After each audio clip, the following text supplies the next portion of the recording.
I sat in my dimly lit apartment, the glow of multiple screens flickering and illuminating the corners of the room like ghostly apparitions. The hum of the computer filled the silence, a constant reminder of the life I had chosen, a life steeped in shadows and secrets. My name is Jake, and I work for the dark web, an unregulated abyss of twisted desires and sinister contracts that few dare to tread.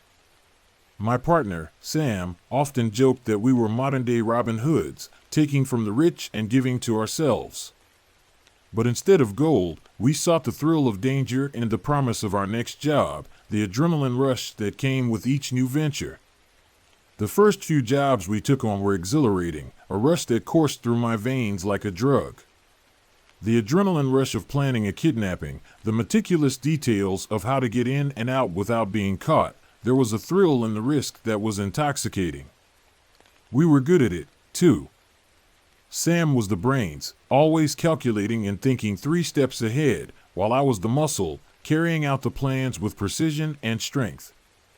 Together, we felt invincible, a formidable duo navigating the underbelly of society.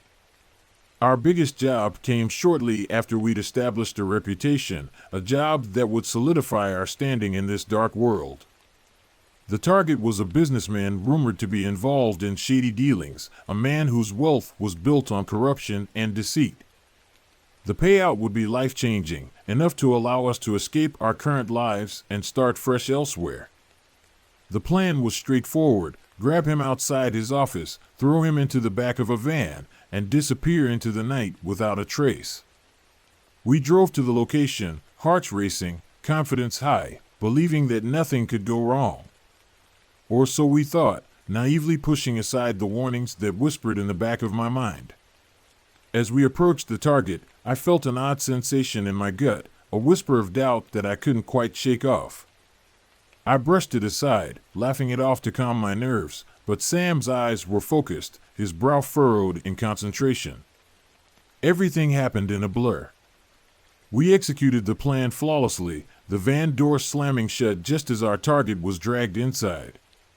But then, almost imperceptibly, the air shifted, charged with a sense of wrongness I couldn't quite place, a feeling that something was terribly amiss. I glanced at Sam, whose face drained of color as he fumbled with the restraints, his hands shaking. That's when I noticed it. The man we had taken, there was something off about him, something deeply unsettling that sent a shiver down my spine.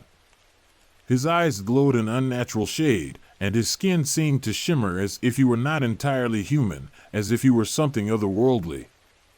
A primal instinct kicked in, a warning bell ringing in my mind, and I realized we had bitten off more than we could chew, that we had crossed a line we could never uncross. Before I could voice my concern, the man, or beast, snarled, a sound that sent chills up my spine, freezing me in place. In an instant, chaos erupted. Sam was thrown against the wall with a force that made my heart drop. The van shook violently as the creature lashed out, its strength overwhelming. I scrambled for the door, my mind racing with thoughts of escape, the instinct to survive kicking in. But it was too late. Sam's screams echoed in the small space, a sound that would haunt me forever, a haunting melody of desperation and fear. I pushed myself out, stumbling into the darkness outside, leaving everything behind. Heart pounding, I ran, propelled by sheer terror, leaving behind the life I had known. I heard Sam's last scream, a sound that would echo in my mind for years to come, a reminder of my failure. I stumbled through the alleyways, not stopping until I found myself in a crowded part of the city, surrounded by people oblivious to the horrors I had just witnessed. I was a ghost, a fugitive from my own life, the shadows chasing me, whispering my name in the dark. I tried to start anew, to piece together a life that would allow me to forget the past, but the memories clung to me like shadows, refusing to let go. I could hear Sam's voice echoing in my mind, the way he'd joke about our successful lives, the camaraderie we shared. I was plagued by guilt and horror, the images replaying like a grim film in my head, a never-ending loop of regret and despair. I couldn't shake it off. It was as if the past had clawed its way back into my present. I craved something to fill the void, to drown out the noise of my past, to silence the demons that haunted me. That's when I turned to the dark web again, searching for something, anything, to alleviate the pain that gnawed at my insides. It was a reckless decision, driven by desperation and a longing for escape. I came across a listing, a creature, a companion. Something that promised to be loyal, strong, and entirely different from anything I had ever owned. A dog, they called it, and I was intrigued, my curiosity piqued despite the warnings in my mind. The transaction was swift and seamless, a ghostly exchange in the anonymity of the online world. Within days, I found myself standing in my apartment, staring at a black mass in front of me. The creature was no ordinary dog. Its eyes glowed just like the businessman's, a haunting reminder of my past. My heart raced as it grew closer, a low growl emanating from deep within its chest, a sound that sent shivers down my spine. At first, I thought it was just my imagination playing tricks on me, a manifestation of my guilt. I tried to bond with it, to forget my past and the horrors that had unfolded, but every time I looked into its eyes, I felt a darkness approaching, creeping closer like a storm on the horizon. It was a black hole, sucking in everything I had tried to escape from, drawing me back into the abyss. The dog began to change, growing larger, its hunger insatiable, its presence suffocating. Days turned into weeks, and with each passing moment, the creature became more fearsome, more monstrous. I watched in terror as it devoured anything I provided, a meal, a toy, even the remnants of my sanity. It left a trail of destruction in its wake, a tangible representation of my own internal chaos, a reflection of the turmoil that raged within me. I was trapped in a cycle of darkness, unable to escape, unable to find solace. Every night, I would lie awake, the weight of my consequences pressing down on me like an anchor, dragging me deeper into despair. The dog would circle around me, a predator to my prey, reminding me of the life I had chosen, the choices I had made. I tried to rationalize it, to convince myself I could control it, that I could tame the beast I had invited into my life. But deep down, I knew I had made a terrible mistake, one that I could never undo. My former life, once filled with thrill and excitement, had morphed into a nightmare, a twisted reflection of my own fears. I was haunted by the thought of Sam, his laughter replaced by the growls of my monstrous companion, the memories of our friendship tainted by the shadows of betrayal. I tried to rid myself of the creature, to find a way out, but there was no escape. It was a part of me now, a manifestation of my guilt and fear, a reminder of the darkness I could never outrun. One fateful night, as I stared into the abyss of its eyes, I realized that the darkness I had sought to escape had followed me home, a relentless pursuer.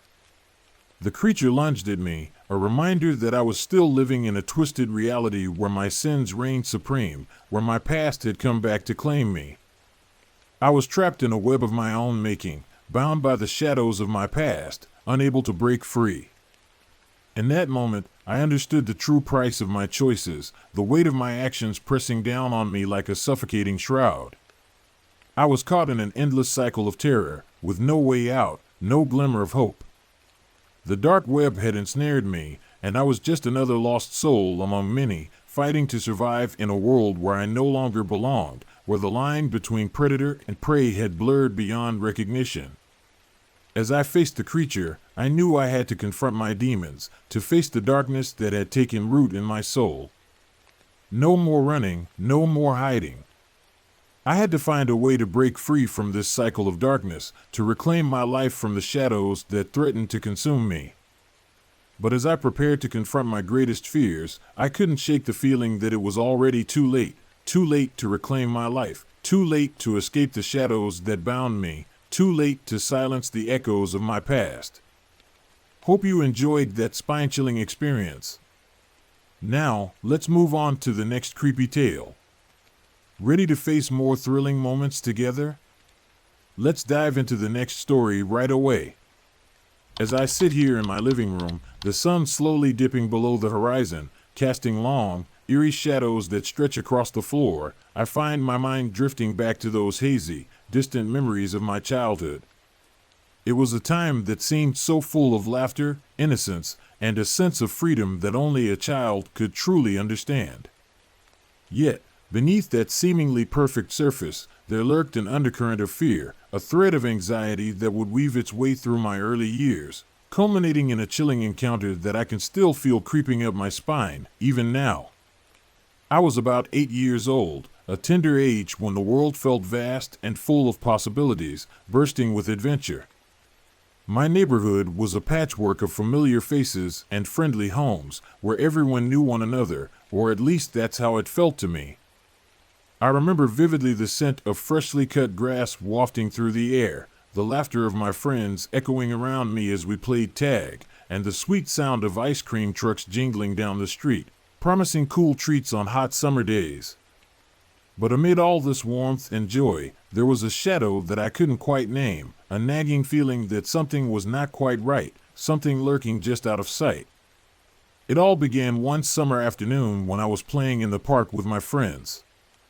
The sun was high in the sky, casting a golden glow over everything, and the laughter of my friends echoed all around me like a sweet symphony.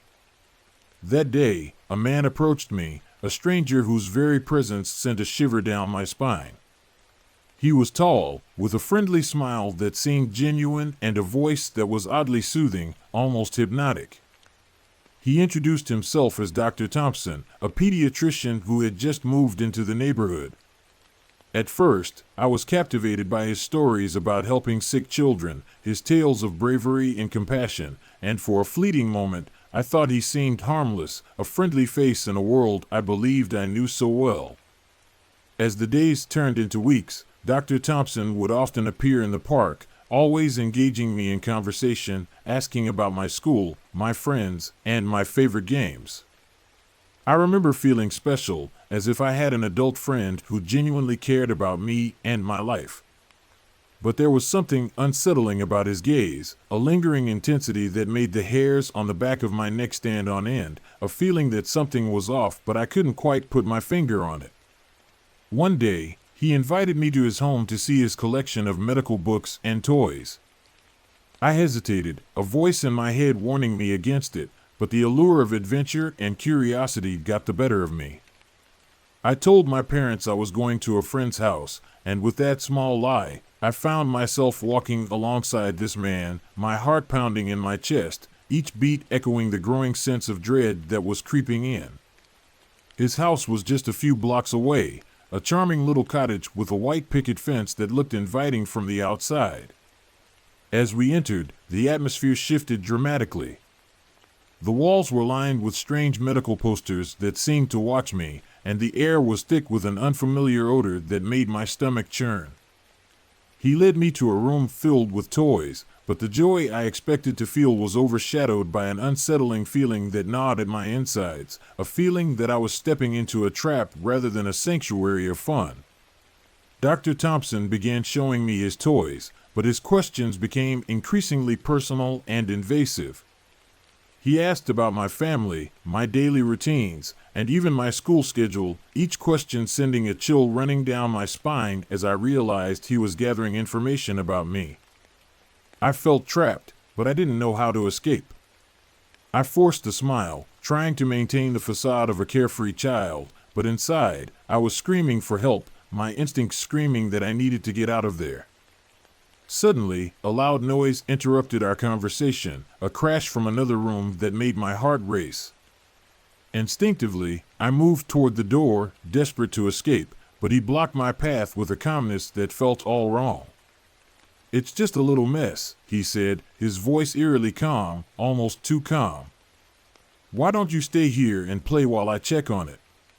My instincts screamed at me to run, but I was frozen in place, a deer caught in headlights, unable to move or think clearly.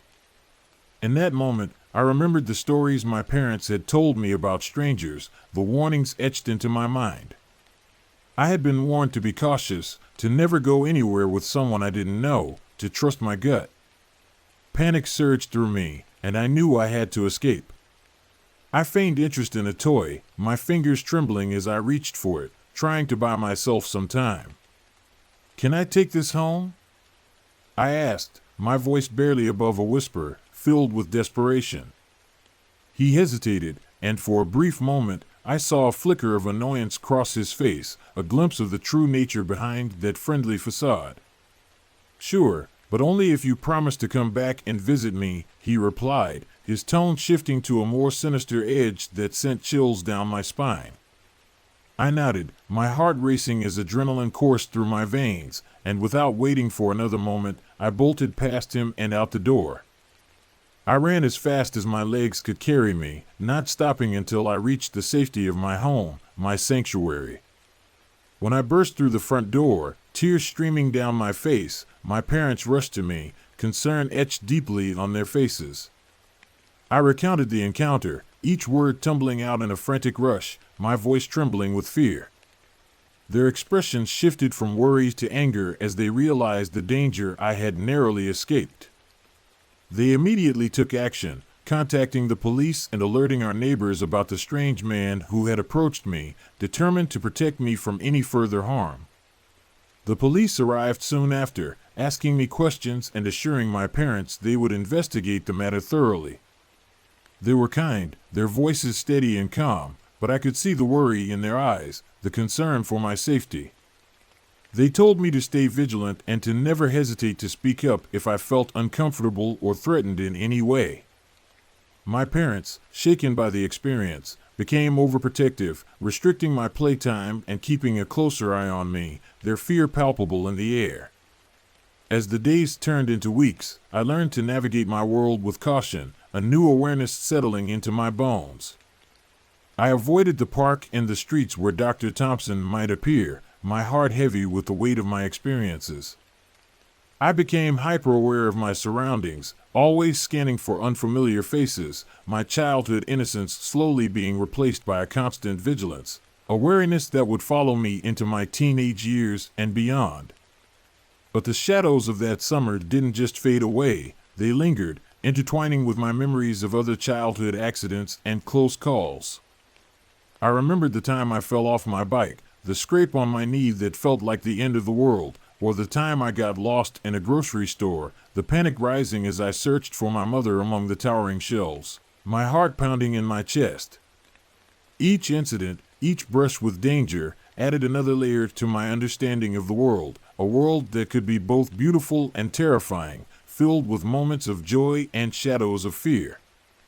In the years that followed, I would hear whispers about Dr. Thompson. He was never caught, and rumors swirled about his true identity, his whereabouts remaining a mystery. Some said he was a con artist, while others believed he was more sinister, a predator hiding in plain sight.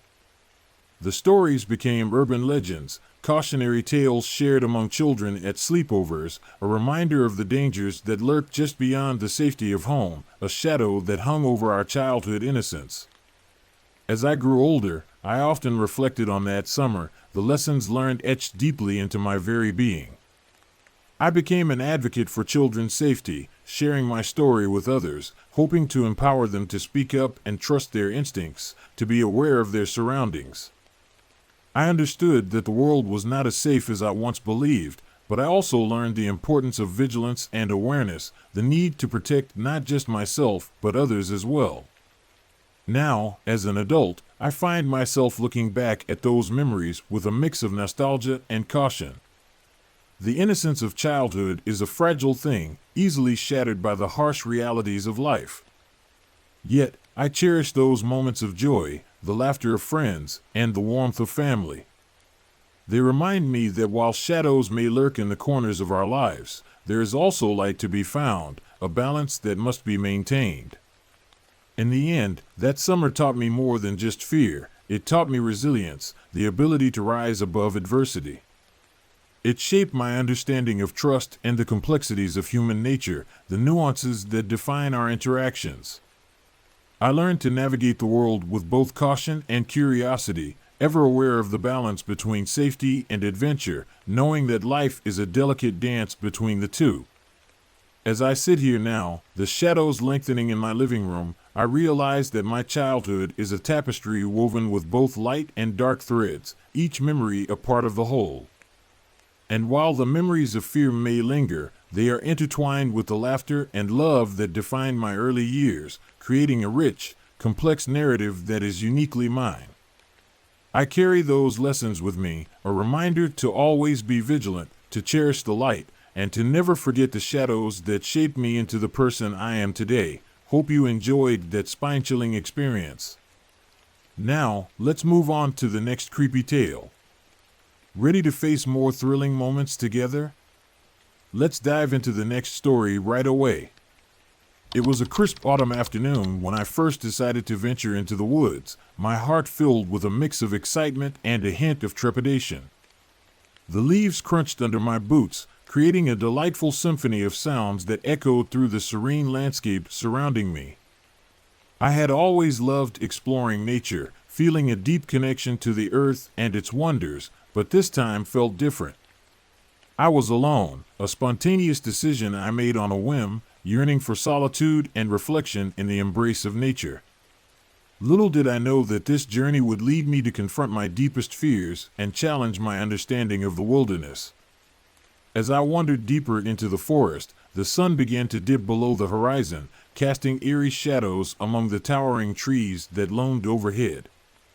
The vibrant colors of the foliage surrounded me, painting a beautiful yet unsettling picture that seemed to shift with the fading light. I suddenly realized how disorienting the woods could be. The paths I admired earlier had become twisted and unfamiliar, almost as if they had transformed while I was lost in my thoughts. The beauty that once captivated me now felt like a trap, a labyrinth of uncertainty. I tried to retrace my steps, but the more I walked, the more lost I became. Panic set in, creeping into my mind like the chill of the evening air. Memories of people sharing their stories of being lost in the woods flooded my mind, each one more haunting than the last. I recalled a tale of a girl who had wandered too far and succumbed to the chilling grip of hypothermia before being rescued by a band of hunters who had stumbled upon her just in time. The thought sent shivers down my spine, making me acutely aware of my vulnerability in this vast wilderness. Desperation grew as the temperatures dropped, and I felt the cold seeping into my bones. I had not prepared for this, thinking the day would extend with the warmth of the sun, but now I was regretting my lack of foresight. I began to shiver uncontrollably, my body succumbing to the cold that wrapped around me like a suffocating blanket. It was then that I heard voices in the distance, muffled yet distinct, cutting through the stillness of the forest. My heart raced as I stumbled toward the sound, hoping to find help and warmth among fellow souls. As I approached, I saw a group of hunters gathered around a flickering campfire, their faces illuminated by the flame's warm glow. They looked startled to see me, a stranger in desperate need of assistance. One of them, a tall man with a rugged face and kind eyes, quickly approached and wrapped me in a heavy blanket he had nearby. "You must be freezing," he exclaimed, concern etched on his face as he studied my shivering form. I barely managed to utter a thank you before the weight of exhaustion pulled me down, forcing me to sit beside the fire and soak in its warmth. They sat me by the fire, feeding me warm broth from a thermos and sharing their stories as they watched the shadows dance on the trees surrounding us. That's when I heard the tale that would haunt me for days to come. A hunter spoke of a peculiar encounter he had deep in the woods, a bizarre phenomenon that left him shaken to his core. He described how he stumbled upon a clearing where a strange light flickered, illuminating the darkness like fireflies caught in a trance. But as he stepped closer, drawn in by the enchanting glow, the light vanished, and an overwhelming sense of dread washed over him.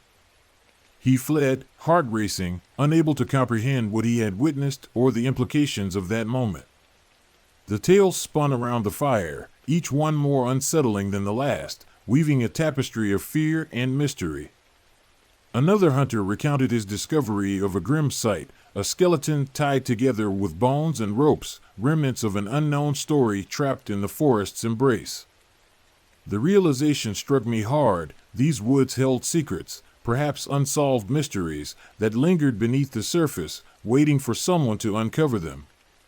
Each story added another layer to the eerie atmosphere, making the forest feel alive, pulsating with stories yet untold. As the night wore on, the warmth of the fire began to dim, and I listened intently, the stories blending with the sounds of the wind rustling through the trees. I could feel a palpable tension in the air, as if nature herself held her breath, listening in on our conversations.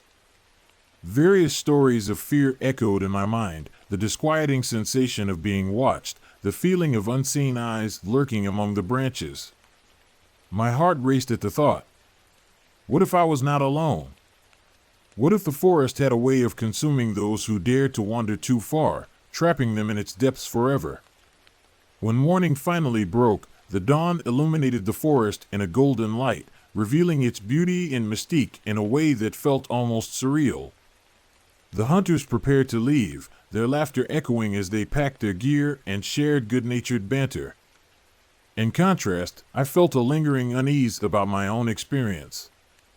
The stories, while gripping, had planted seeds of fear in me, making me acutely aware of the wilderness surrounding us.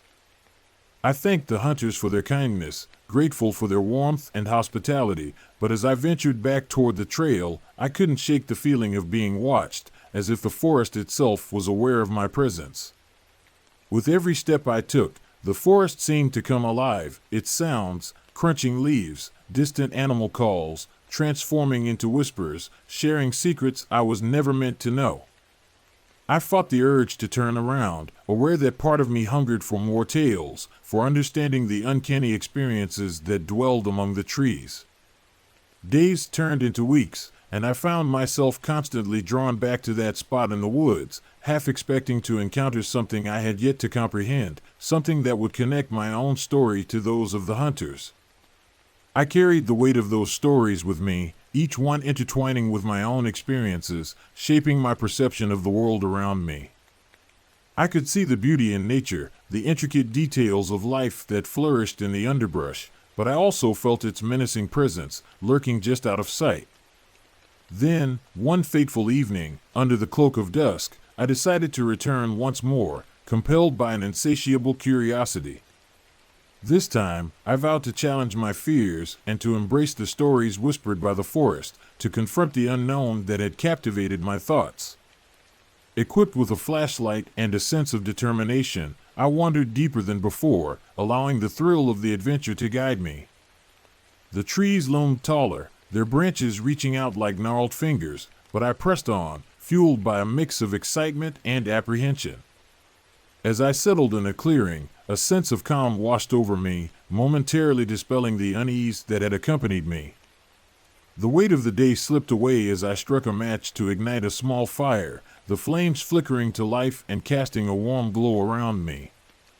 The flicker of flames brought warmth, grounding me as the darkness enveloped the world around me. For a moment, it felt peaceful, a sanctuary amidst the chaos of my thoughts. But then, out of nowhere, a strange light caught my attention, a soft, ethereal glow flickering in the distance. Heart-pounding, I felt drawn to it, an inexplicable pull that urged me to step closer, to uncover the mystery that lay ahead. The rational part of me screamed to turn back, to heed the warnings that echoed in my mind, but curiosity took precedence. With shaky breaths, I approached the light, adrenaline coursing through my veins as I crossed into the clearing where it lingered, captivated by its allure. What I encountered was beyond comprehension. A pale luminescence danced before me, illuminating the trees in silvery hues that shimmered like stars. It was mesmerizing, yet it filled me with dread, a conflicting sensation that left me paralyzed. The ground felt unsteady beneath my feet, as if the earth was breathing, expanding and contracting with every heartbeat. In that moment, I understood. The tales were true, the forest was alive, and it was watching, observing my every move with an intensity that made my skin crawl. Suddenly, the light flickered, and I felt the air shift around me, charged with an energy that was both exhilarating and terrifying. A haunting melody floated through the air, an otherworldly sound that sent chills down my spine. I realized this wasn't a mere light, it was something more, something ancient that thrived in the heart of the forest. Paralyzed by the experience, I stood frozen, unable to move as the sounds enveloped me like a shroud, wrapping me in a cocoon of wonder and fear. Then, as quickly as it began, the light vanished, leaving me standing alone in the darkness, the echoes of the melody fading into silence. Panic surged through me, and I stumbled back, the stories of hunters and lost souls echoing in my mind, a cacophony of fear. I knew I had to leave. Whatever that light was, it wasn't meant for me, and I felt a primal instinct urging me to escape its grasp. With a renewed sense of urgency, I dashed back toward the path, heart racing and lungs burning with every frantic step. Each snap of a twig underfoot felt amplified, as though the forest itself was rebuking my presence, warning me to stay away. I didn't stop until I reached the safety of my car, breathless and trembling, the adrenaline still coursing through my veins. Looking back at the woods, a profound realization washed over me. I had ventured into a world that existed beyond human understanding, a realm filled with both beauty and terror. Those stories, the ones shared by the hunters, the ones that unsettled me, were more than mere tales. They were warnings, meant to remind us of our place in nature and the delicate balance we must maintain. The forest was a realm of beauty and terror, a living entity that deserved both respect and caution, a reminder of the power that nature holds over us. Since that night, I found myself penning my experiences, exploring the intertwining lines of fear and reverence that had emerged from my time in the woods. I poured my heart into writing, weaving together my own truths with the stories of others, creating a tapestry of experiences that reflected the complexity of our relationship with nature. The woods had gifted me a narrative, one that would echo within me forever, a story that would shape my understanding of the world. I had learned to appreciate the delicate balance between wonder and fear, to embrace the unknown with gratitude and humility. Each visit to the forest became a pilgrimage, a testament to the stories that bind us to nature, the unspoken language of the earth, the whispers of the trees, and the rhythm of life that pulses beneath our feet.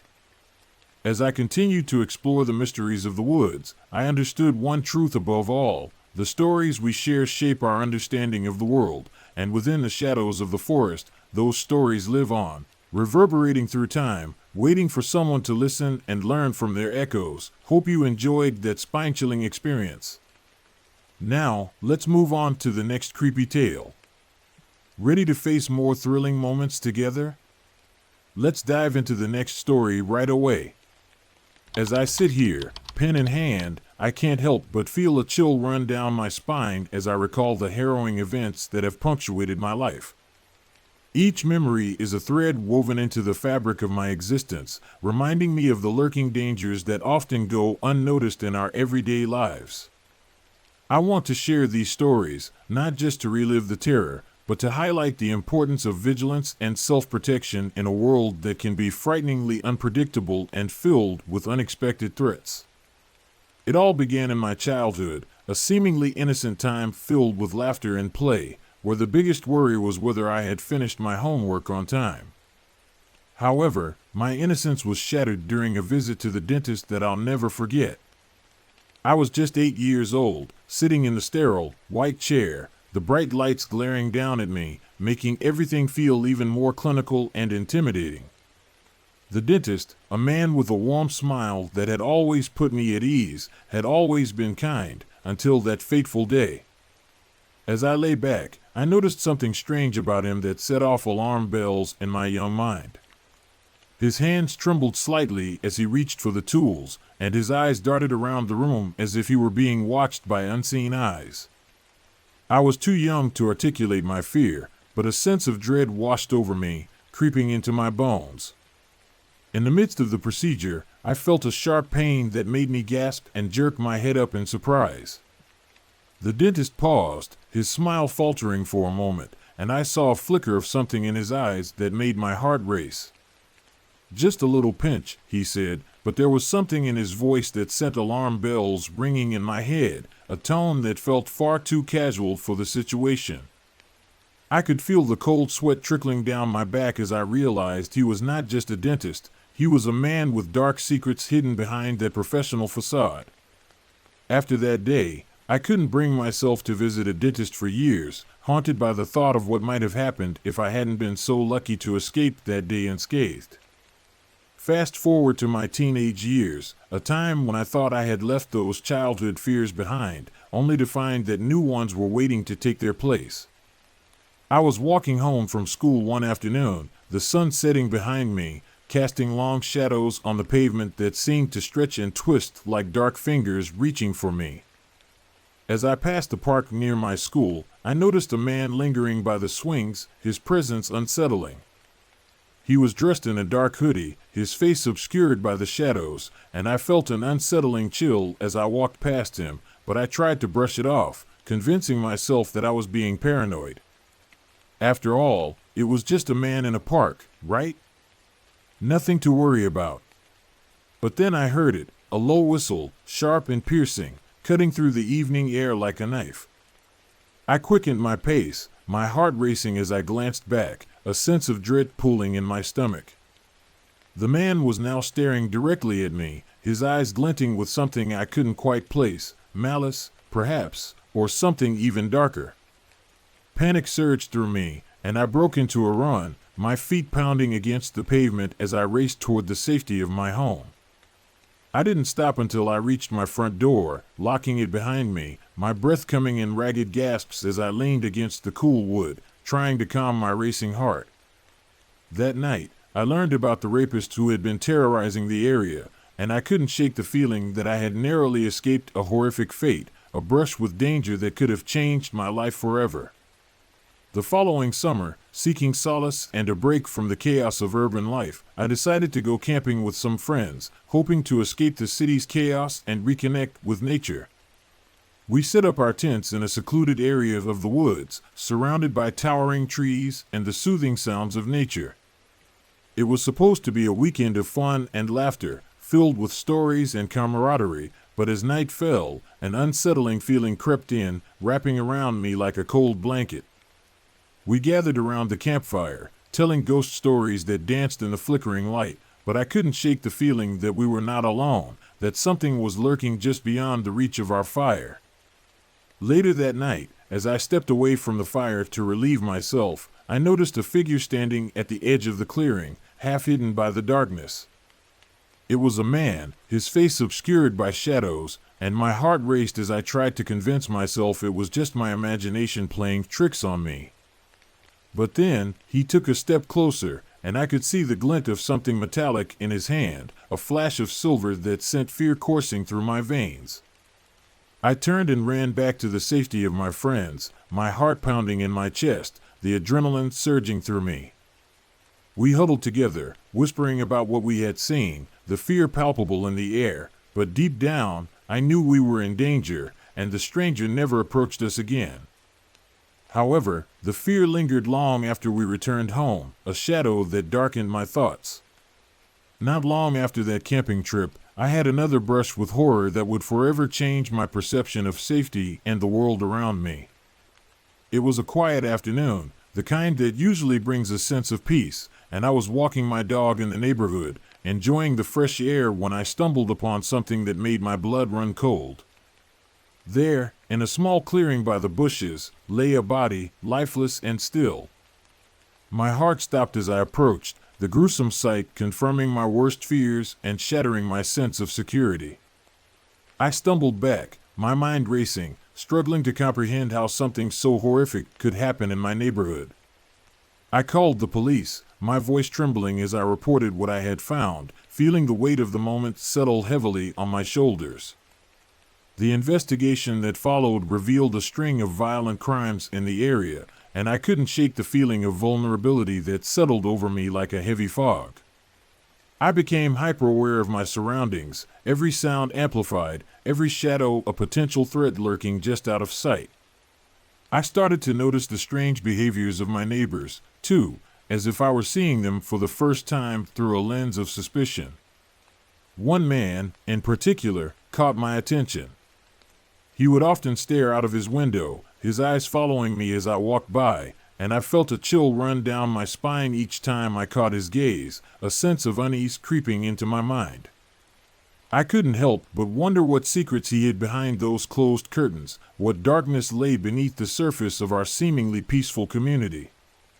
As the days turned into weeks, I learned to navigate my life with a heightened sense of awareness, an instinctual need to protect myself in a world that felt increasingly dangerous.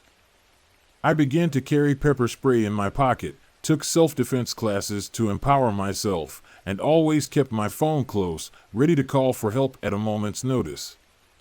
I was determined not to be a victim, not to let fear control my life and dictate my actions. But with each passing day, the world felt more threatening, and I often found myself looking over my shoulder, expecting to see a lurking figure behind me, ready to pounce.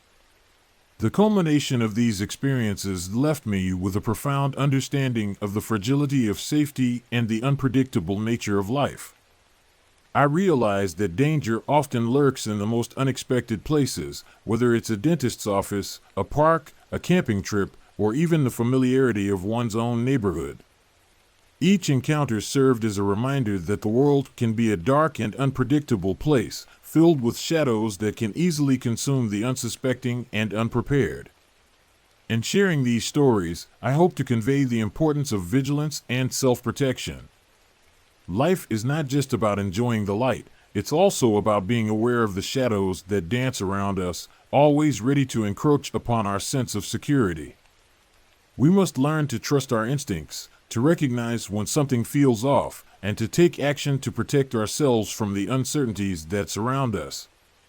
The world may be filled with fear, but it is also filled with strength, the strength to stand up, to fight back, and to ensure that we are never victims of our circumstances, no matter how daunting they may seem.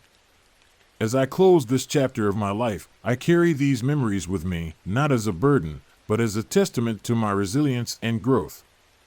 Each experience has shaped me, taught me valuable lessons, and prepared me for whatever may come next in this unpredictable journey. I refuse to let fear dictate my life. Instead, I choose to embrace it, to learn from it, and to live boldly, always aware of the shadows that may lurk just beyond the light, ready to confront them head-on with courage and determination. Hope you enjoyed that spine-chilling experience. Now, let's move on to the next creepy tale. Ready to face more thrilling moments together?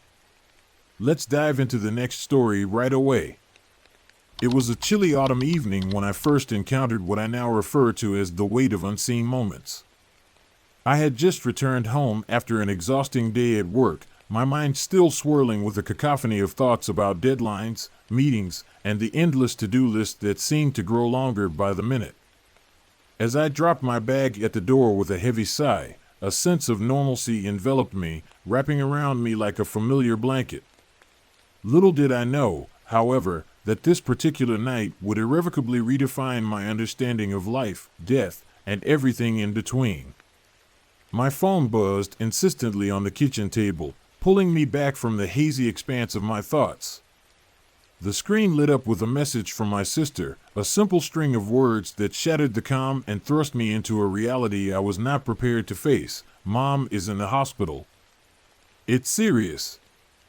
The air around me turned thick and suffocating as I read and reread her message, each word sinking deeper into my chest, uncertainty gnawing at my insides like a ravenous beast.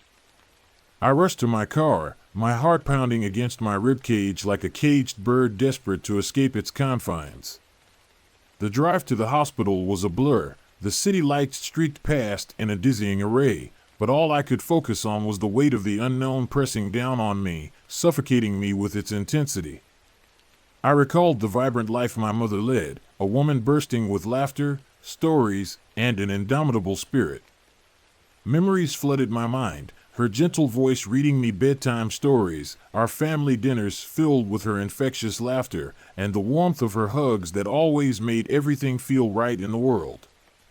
Yet, now I faced the terrifying prospect of losing her, and the thought was overwhelming, a dark cloud looming over my heart. Upon arriving at the emergency room, chaos reigned supreme.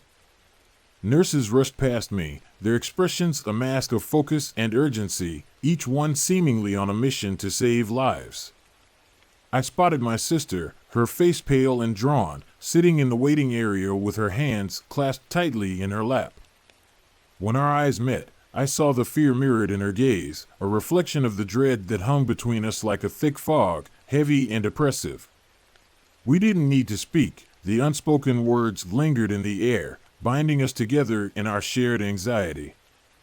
Hours dragged on in the sterile waiting room, each tick of the clock amplifying our anxiety and heightening our sense of helplessness. We sat in silence, absorbing the tales of others around us, a child crying for her mother, a young couple holding each other as tears streamed down their faces, and an elderly man staring blankly at the floor, lost in his own world of sorrow. Each shared glance revealed an unseen weight of sorrow and fear, a collective burden that we all seemed to carry. I couldn't shake the feeling that we were all bound by the fragility of life, each heart carrying its own hidden stories, each person a testament to the unpredictability of existence. Eventually, a doctor emerged from behind the swinging doors, and our breaths hitched collectively as he approached us with a grave expression, one that confirmed the dread we had feared. "Your mother is stable for now, but we need to monitor her closely. She has suffered a heart attack," he said, his words slicing through the air like a knife. My world crashed around me as I tried to process his words. Stable. The word rang hollow in my ears, a cruel irony that did little to ease the fear that gripped my heart. The days blurred together as my family and I took turns watching over her, each moment stretching into an eternity. I held her hand, feeling the coolness of her skin, wishing desperately for her warmth to return, for the vibrant spirit I knew to shine through once more.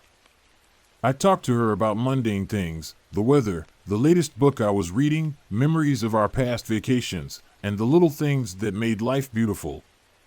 I hoped somewhere inside her, she could hear me, feel my presence, and know that she was not alone. There was a haunting silence in the room, a weighty pause between breaths that reminded me of the delicate line we all walk between life and death, a line that felt increasingly fragile with each passing moment.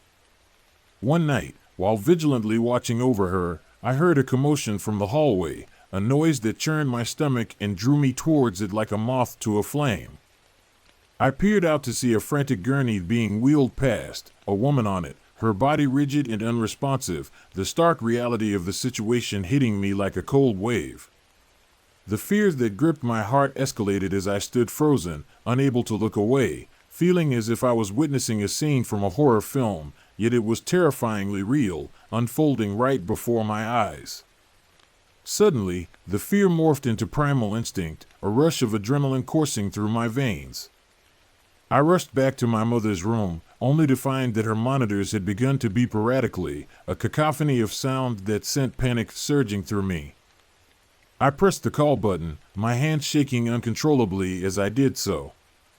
Nurses flooded into the room, their expressions shifting into professional determination as they began to work on her, moving with a speed and precision that was both reassuring and terrifying.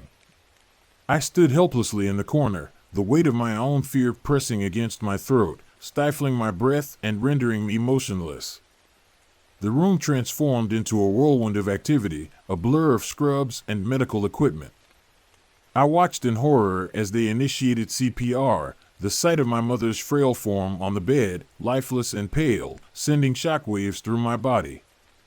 I wanted to scream, to demand that they stop, to tell them my mother was still there inside, fighting for her life, but words failed me, lost in the fray of urgency and desperation. Every second stretched painfully long, elongating the fabric of time into something nearly unbearable. Each beat of my heart seemed to echo in the silence between the breaths they tried to coax from her body, a reminder of the fragility of life that hung in the air like a heavy fog. I glimpsed the fear reflected in the nurse's eyes, and in those moments, I understood all too well the fragility of life, the delicate balance we all teetered upon.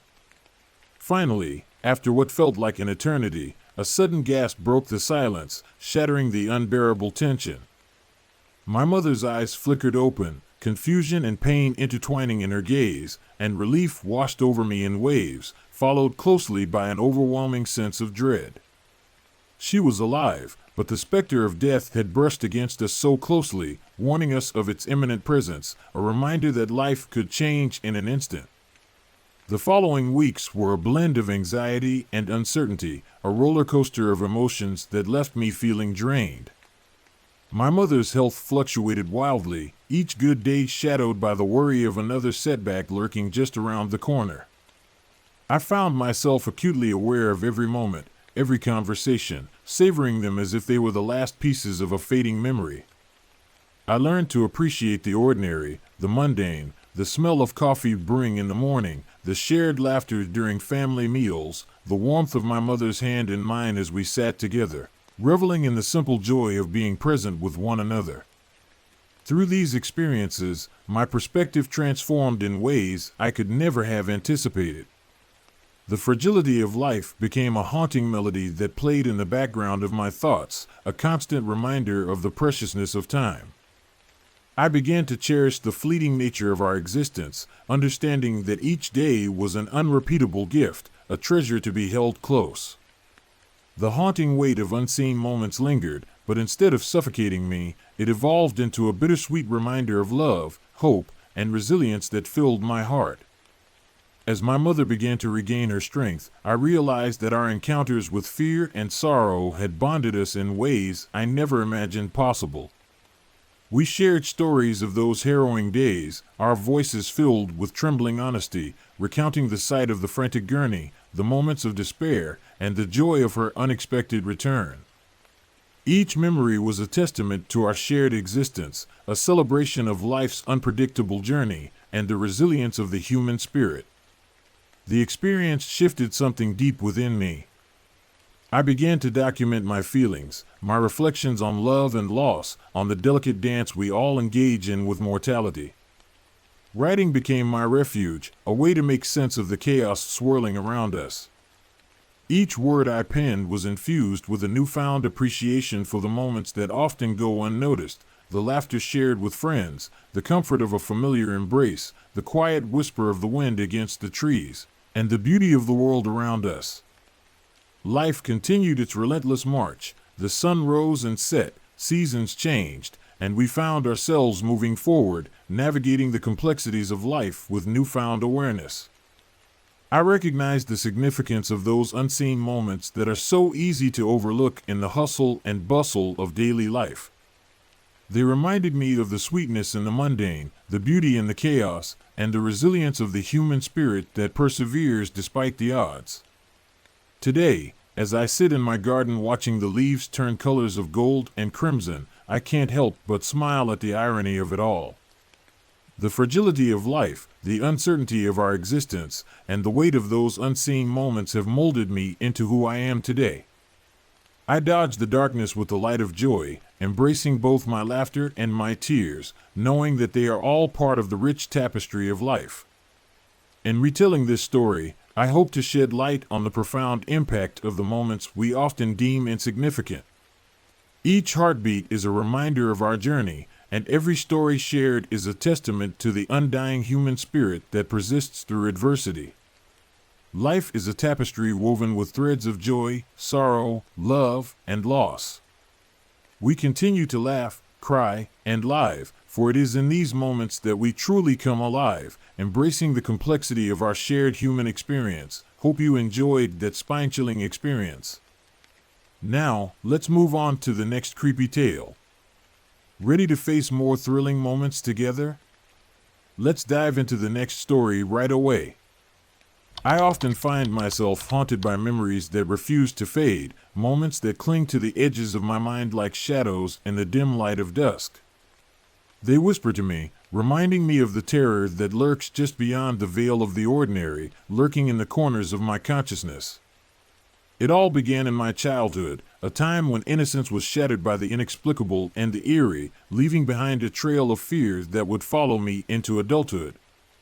One summer evening, my friends and I decided to explore the dense woods that bordered our small town, a place filled with mystery and adventure. The sun dipped below the horizon, casting long, twisted shadows among the trees, transforming the familiar landscape into a realm of the unknown. As we ventured deeper into the heart of the forest, laughter echoed through the air, a sound that was soon swallowed by an unsettling silence that enveloped us like a thick fog. I remember feeling a chill run down my spine, but I brushed it off as just the cool evening air that often accompanied twilight. That's when we heard it, a low, mournful howl that seemed to come from nowhere and everywhere at once. It was a sound that sent shivers coursing through my veins, a primal fear that made my heart race uncontrollably. "Did you hear that?" I asked, my voice barely above a whisper, trembling with apprehension. My friends exchanged nervous glances, their eyes wide with fear, and one of them, trying to lighten the mood in the face of our growing dread, joked about it being a lost wolf. But deep down, we all knew it was something far worse, something that transcended our youthful imaginations. The howl echoed again, closer this time, and we bolted back toward the safety of the streetlights, the laughter forgotten in the face of our rising terror. Years later, I found myself in the city, a place that promised excitement and adventure but ultimately delivered an overwhelming sense of isolation and loneliness. The streets were crowded with people, yet I felt utterly alone, as if I were a ghost wandering through a world that had forgotten me. One night, as I walked home from work, I sensed someone trailing behind me, an unsettling presence that sent my heart racing. The footsteps were soft but persistent, a rhythmic echo that mirrored my own hurried steps. I quickened my pace, glancing over my shoulder, but there was no one there.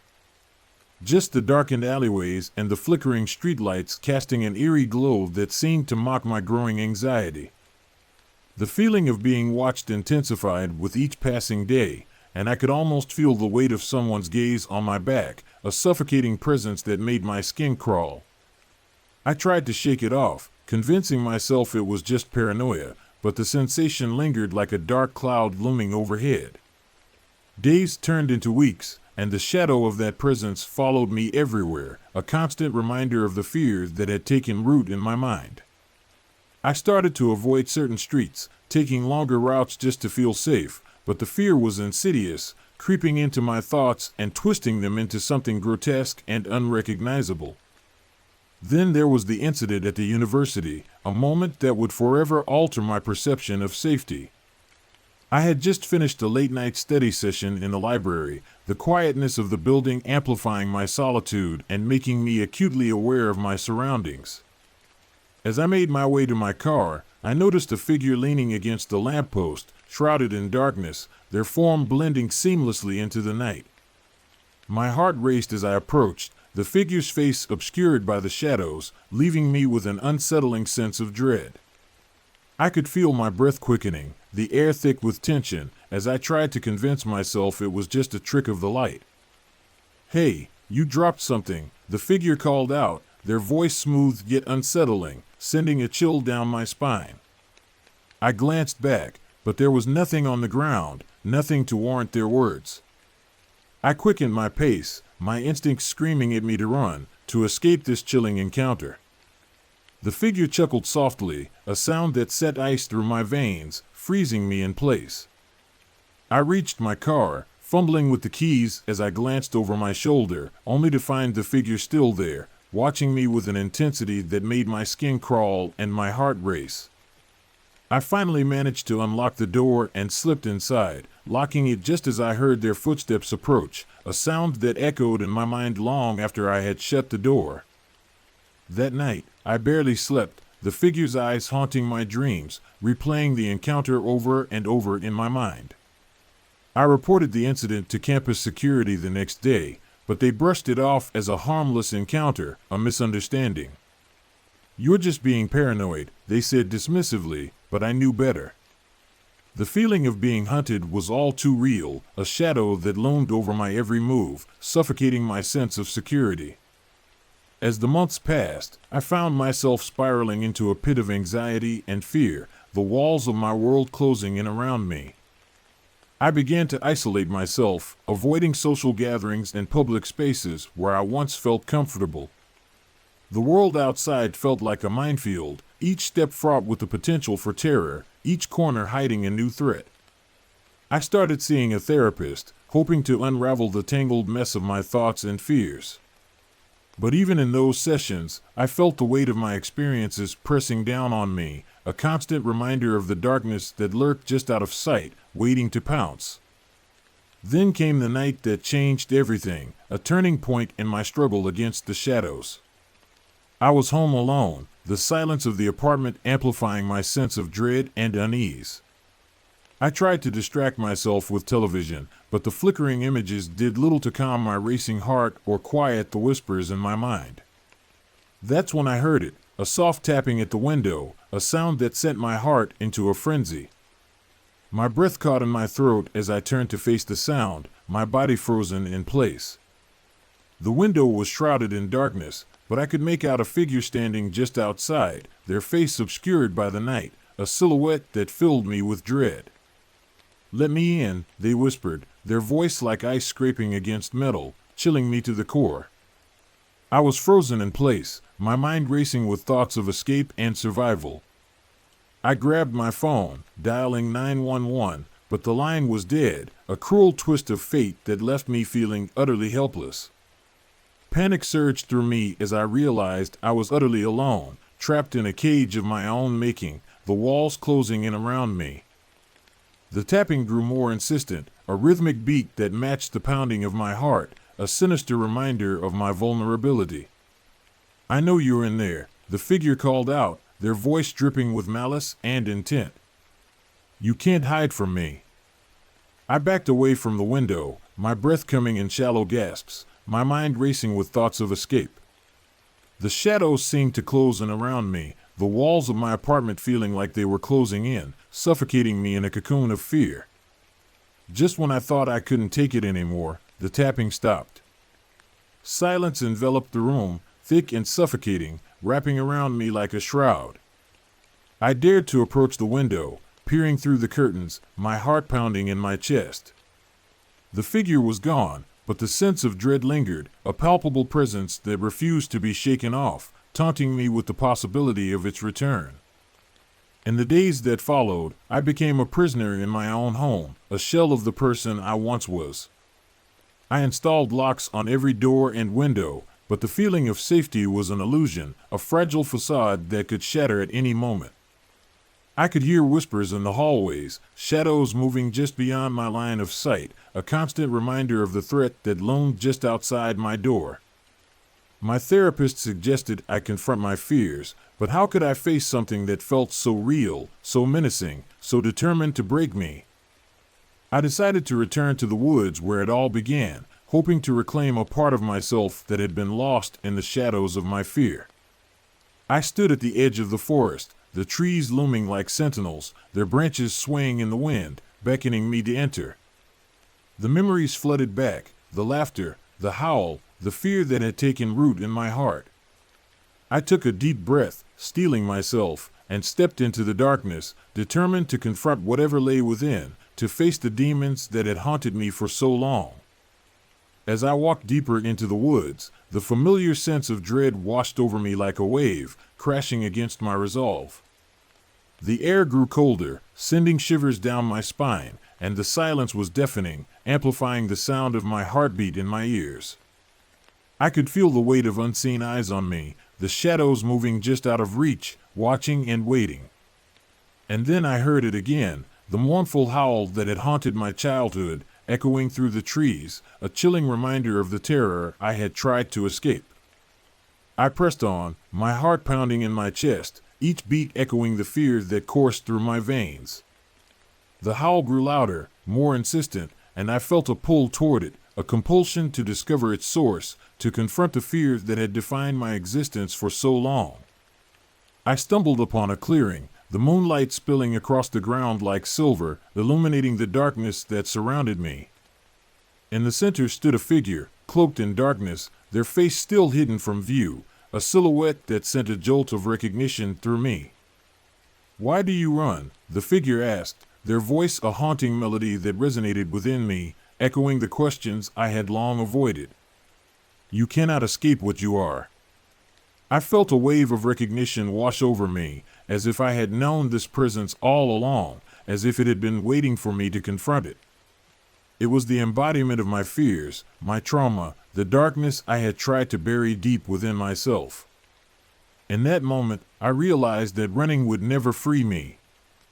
I needed to confront the shadows, to embrace the fears that had defined my existence, to face the darkness that had clung to me like a second skin. I took a step forward, my heart racing, and the figure reached out, their hand brushing against mine, sending a jolt of electricity through my body. The world around me shifted, and I was enveloped in a whirlwind of memories, each moment of terror, each whisper of dread, all converging into a singular truth that resonated deep within me. I was not alone. The shadows were a part of me, woven into the fabric of my being, inseparable from my identity. I felt a surge of power as I accepted this truth, the fear transforming into something more, a strength that had been waiting to be acknowledged, a resilience that had been forged in the fires of my struggles. The howl faded, replaced by a sense of calm that washed over me like a gentle tide, soothing the frayed edges of my mind. When I finally emerged from the woods, the sun was rising, casting a warm glow over the landscape, illuminating the path I had traveled. I felt lighter, as if a weight had been lifted from my shoulders, a burden I had carried for far too long. The darkness would always be there, lurking in the corners of my mind, but I no longer feared it. I had faced my demons and emerged stronger, ready to reclaim my life and the pieces of myself that had been lost. As I walked back to my car, I knew that the echoes of my past would always linger, but they would no longer define me or dictate my actions. I was no longer a prisoner of my fears. I was a survivor, a warrior in the battle against the shadows. And in that realization, I found my freedom, a light that shone brightly in the darkness, guiding me forward into a future unshackled by the chains of my past. Hope you enjoyed that spine-chilling experience. Now, let's move on to the next creepy tale. Ready to face more thrilling moments together? Let's dive into the next story right away. It started as an ordinary day. The sun was shining brightly, and the cheerful chirping of birds filled the air outside my window. Little did I know that this seemingly normal day would soon transform into a surreal nightmare, one that would etch itself into my mind forever, haunting my thoughts and dreams.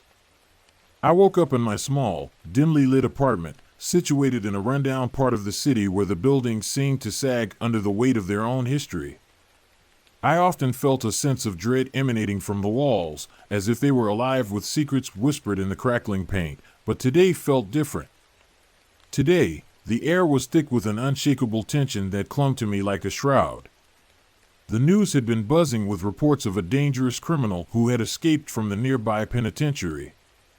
They described him vividly, a man with wild, unkempt hair, piercing eyes that seemed to see straight through to your soul, and a smile that sent chills down my spine, one that promised nothing but malice. He was convicted of heinous crimes, of which I dared not recount, as the very thought made my stomach churn. The authorities warned everyone to stay indoors, to lock our doors tightly, and to remain vigilant. But like anyone else, I felt an illusion of safety within my four walls, believing I was just a spectator in this unfolding horror, detached from the reality outside. As evening crept in, the sun dipped below the horizon, casting long, eerie shadows across my living room. The shadows danced unsettlingly across the walls, morphing into grotesque shapes that seemed to taunt me. A strange noise broke my concentration, a faint scratching sound, almost like a distant whisper beckoning to me from the depths of the night. I brushed it off, convincing myself it was just the wind, a figment of my overactive imagination. Hours passed, and my unease morphed into a suffocating paranoia. Every creak of the floorboards seemed amplified, echoing through the silence of the night like a harbinger of doom. I decided to distract myself by watching television, but even the flickering images on the screen failed to quell the apprehension brewing within me. My phone buzzed suddenly, startling me out of my thoughts. It was a text from my friend Sarah, urging me to stay safe and check the locks. I hadn't thought much of it at the time, but those words lingered in my mind, turning the faint scratching into an invisible clawing at my sanity. As I reluctantly made my way to the door, I noticed that the scratching had intensified, a persistent reminder that I wasn't alone in this suffocating darkness. Peering through the peephole, I saw nothing but darkness, a void that seemed to swallow the light. I hesitated, my heart racing as I fought against the instinct to flee. I unlocked the door just enough to peek outside, but the hallway was empty, an ominous silence hanging in the air. I stepped back, shaken, yet I felt an inexplicable urge to confront whatever lurked in the shadows, to face the fears that threatened to consume me. Minutes turned into hours, and I found myself pacing back and forth, anxiety pulsing through my veins like a relentless tide. I hadn't heard any news regarding the escaped convict, and a chilling thought crossed my mind. What if he was nearby, lurking in the shadows, watching me? But logic told me that was unlikely. I forced myself to sit down, trying to regain control over my racing thoughts, when suddenly the power flickered and went out, plunging me into complete darkness, as if the world had turned off its lights. With the last remnants of light fading, a gnawing fear settled in my stomach, twisting like a knife. I fumbled for my phone, using its dim glow to navigate my way to the living room window. I peered out into the night, hoping to see some tranquility in the world outside, a semblance of normalcy. Instead, all I saw were the eerie silhouettes of trees swaying like specters in a ghostly dance, their branches clawing at the sky. Then, I heard it again, the scratching. This time it was louder, scratching against the wall right outside my apartment, a sound that felt like icy fingers dragging across my skin. My breath hitched in my throat as I squeezed my phone tightly, the flickering light illuminating faces of the past, unknown victims, their hollow eyes staring back at me, recounting their unspeakable tales of horror and despair. I had always been fascinated by horror stories, captivated by the darkness of the human soul. And now, I was a living spectator of my own terror, trapped in a nightmare of my own making. Suddenly, the scratching stopped. An oppressive silence enveloped me, thick and suffocating. My instincts screamed at me to call for help, but a haunting whisper in my mind urged me to stay quiet, to remain still, to hide from whatever was coming. That's when I saw it, a shadow moving at the edge of the window. It was fleeting, but unmistakable. My heart pounded, my body was frozen in fear, paralyzed by the unknown. I stumbled back, almost tripping over the coffee table in my haste. I heard another sound, a muffled whisper that sent shivers down my spine. My mind conjured images of the escaped convict, the sinister smile etched across his face, a visage that haunted my thoughts. I imagined him lurking just outside my home, waiting for the opportune moment to strike, to shatter my fragile sense of safety. And then the door rattled. It echoed through the hall like thunder, a sound that reverberated deep within my bones. A primal fear surged within me. I had to get out. But where would I go? Every instinct told me to hide, to remain silent and invisible. I pressed my back against the wall, holding my breath as if it would shield me from the impending doom. My thoughts flashed back to the stories I had read, the nightmarish tales of those who fell victim to the darkest depths of humanity, their fate sealed by their own fears. The door rattled again, more forcefully this time, as if the very hinges were screaming in pain, protesting against the invader. I heard footsteps now, heavy and deliberate, creeping down the hallway, drawing closer to my sanctuary. Terror rooted me in place, urging me to confront my fears or flee into the night. In a fleeting moment of courage, I reached for the kitchen knife. The cold steel felt reassuring in my grasp, a false sense of security against the horrors that awaited me.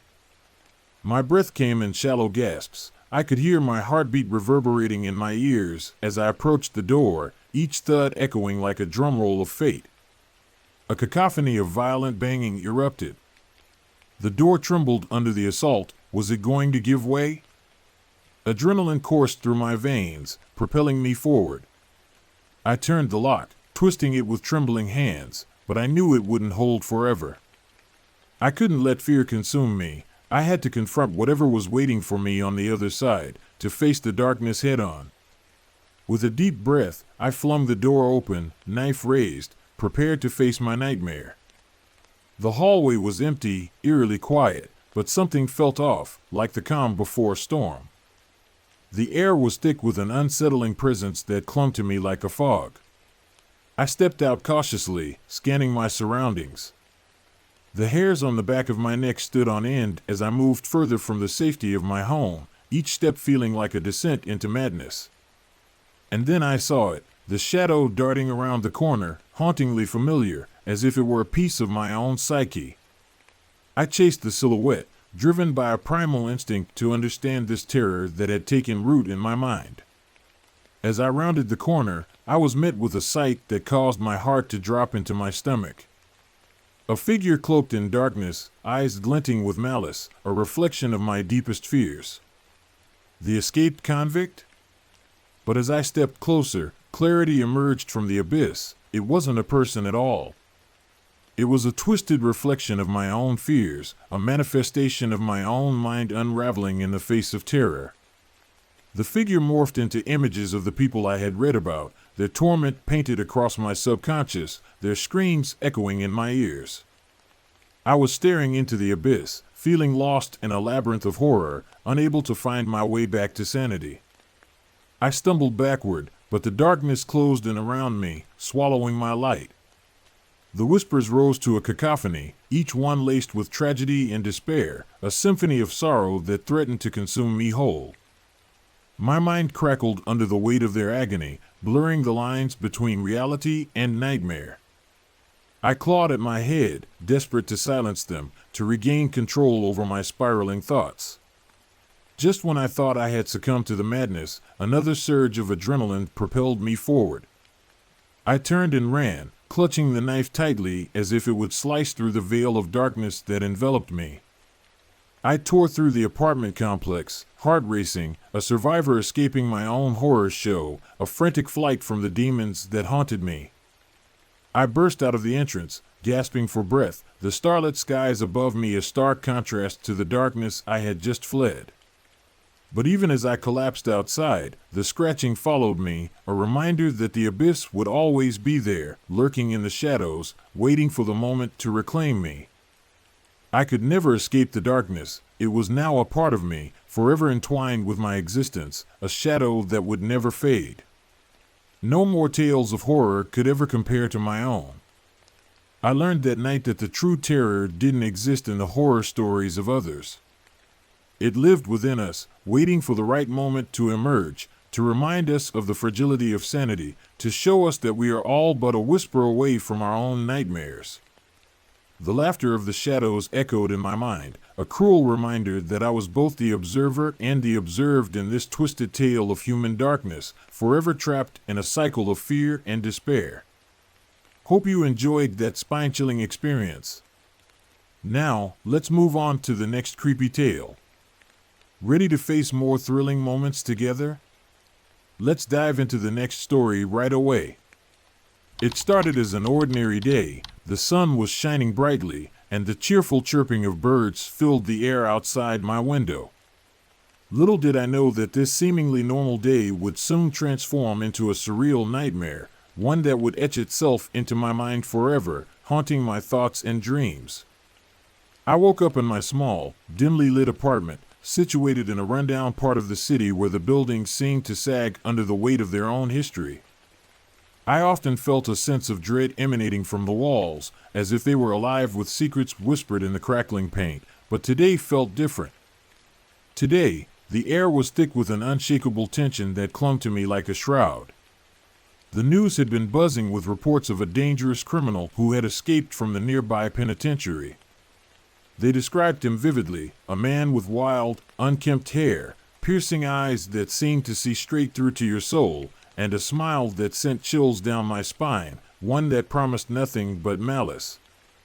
He was convicted of heinous crimes, of which I dared not recount, as the very thought made my stomach churn.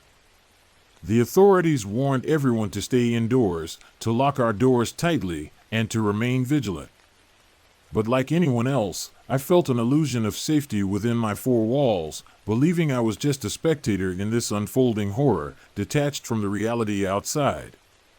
As evening crept in, the sun dipped below the horizon, casting long, eerie shadows across my living room. The shadows danced unsettlingly across the walls, morphing into grotesque shapes that seemed to taunt me. A strange noise broke my concentration, a faint scratching sound, almost like a distant whisper beckoning to me from the depths of the night.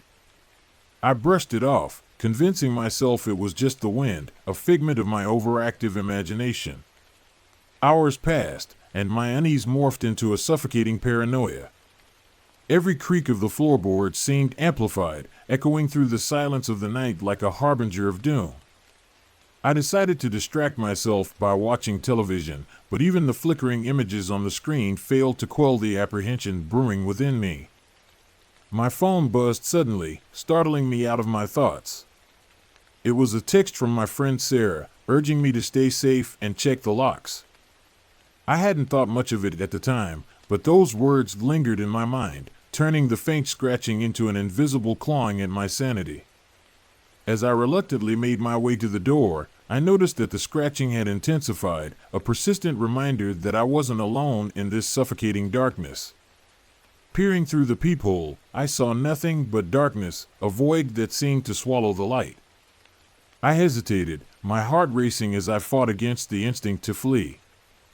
I unlocked the door just enough to peek outside, but the hallway was empty, an ominous silence hanging in the air. I stepped back, shaken, yet I felt an inexplicable urge to confront whatever lurked in the shadows, to face the fears that threatened to consume me. Minutes turned into hours, and I found myself pacing back and forth, anxiety pulsing through my veins like a relentless tide. I hadn't heard any news regarding the escaped convict, and a chilling thought crossed my mind. What if he was nearby, lurking in the shadows, watching me? But logic told me that was unlikely. I forced myself to sit down, trying to regain control over my racing thoughts, when suddenly the power flickered and went out, plunging me into complete darkness, as if the world had turned off its lights. With the last remnants of light fading, a gnawing fear settled in my stomach, twisting like a knife. I fumbled for my phone, using its dim glow to navigate my way to the living room window. I peered out into the night, hoping to see some tranquility in the world outside, a semblance of normalcy.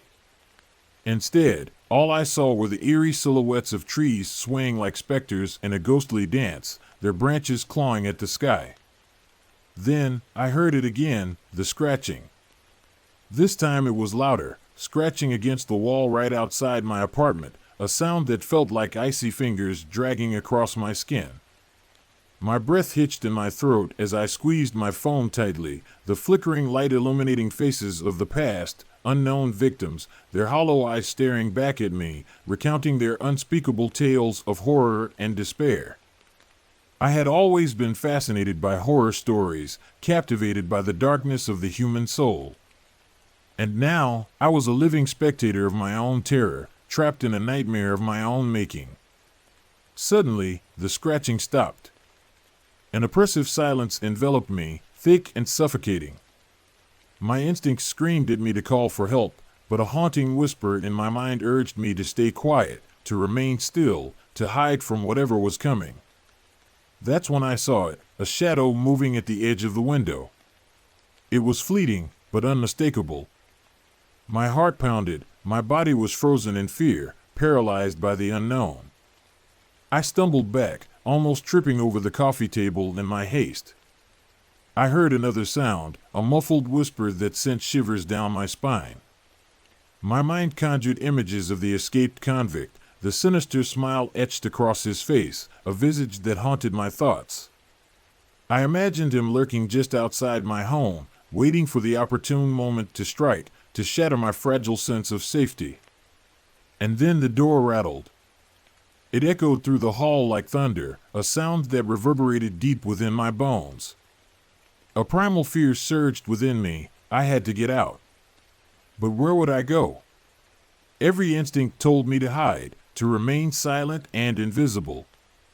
I pressed my back against the wall, holding my breath as if it would shield me from the impending doom. My thoughts flashed back to the stories I had read, the nightmarish tales of those who fell victim to the darkest depths of humanity, their fate sealed by their own fears. The door rattled again, more forcefully this time, as if the very hinges were screaming in pain, protesting against the invader. I heard footsteps now, heavy and deliberate, creeping down the hallway, drawing closer to my sanctuary. Terror rooted me in place, urging me to confront my fears or flee into the night. In a fleeting moment of courage, I reached for the kitchen knife. The cold steel felt reassuring in my grasp, a false sense of security against the horrors that awaited me. My breath came in shallow gasps. I could hear my heartbeat reverberating in my ears as I approached the door, each thud echoing like a drumroll of fate. A cacophony of violent banging erupted. The door trembled under the assault. Was it going to give way? Adrenaline coursed through my veins, propelling me forward. I turned the lock, twisting it with trembling hands, but I knew it wouldn't hold forever.